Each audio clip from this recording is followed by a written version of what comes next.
வீரமிகுந்த முருகன் ஒரு சுவாரஸ்யமான கதை. நீண்ட காலத்திற்கு முன்பு ஒரு வில்லன் இருந்தான்.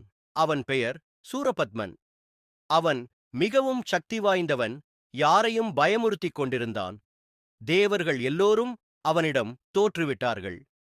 இப்போ என்ன செய்வது என்று சிவன், விஷ்ணு, பிரம்மா எல்லாரும் ஆலோசித்தார்கள்.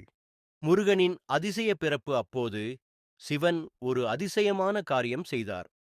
அவர் தன் மூல சக்தியை வெளியேற்ற அது 6 நெருப்பு ஒளியாய் பரவியது. அவை ஒரு புனித குளத்தில் விழ அங்கிருந்து 6 அழகான குழந்தைகள் பிறந்தன.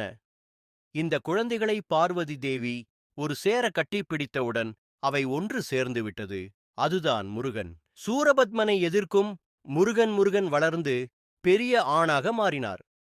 அம்மா பார்வதி அவருக்கு வேல், ஒரு சக்தி வாய்ந்த ஆயுதம் கொடுத்தார். இதோ இந்த வேல் உன்னை காத்துக்கொள்ளும் என்றார். முருகன் தன்னுடைய மயில் மீது ஏறி சக்தி நிறைந்த படையுடன் அசுரர்களை எதிர்க்க கிளம்பினார். சூரபத்மனுடன் ஒரு பெரிய போர் நடந்தது. பல நாட்கள் அந்த யுத்தம் நீடித்தது. கடைசியில் முருகன் ஒரு பெரிய தந்திரம் போட்டார். தனது வேலை எடுத்து ஒரே அடியில் சூரபத்மனை வென்றுவிட்டார். ஆனால் சூரபத்மன் இறக்கும் முன் ஒரு ஆசை கேட்டான்.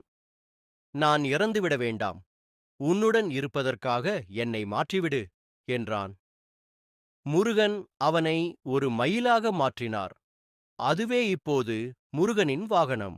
கதை முடிவில் ஒரு திருப்பம். முருகன் போர்க்களத்திலிருந்து திரும்பிக் கொண்டு வந்தார். ஆனால் அவருக்கு இன்னும் ஒரு சந்தேகம் வந்தது. சூரபத்மன் முறையாக மாறிவிட்டானா? இல்லை, அவன் திரும்ப பழைய நிலையில் வருவானா? இது ஒரு பெரிய மர்மம். இதை அறிய நாம் அனைவரும் முருகனை வணங்கி அவருடைய உண்மை சக்தியை புரிந்து கொள்ள வேண்டும். முடிவில் நாம் புரிந்து கொள்ள வேண்டியது, எந்த பெரிய பிரச்சனையும் தைரியத்தால் எதிர்கொள்ளலாம். நல்ல மனம் இருந்தால் எதிரிகள் கூட நண்பராக மாறலாம். முருகனை நினைத்தால் எந்த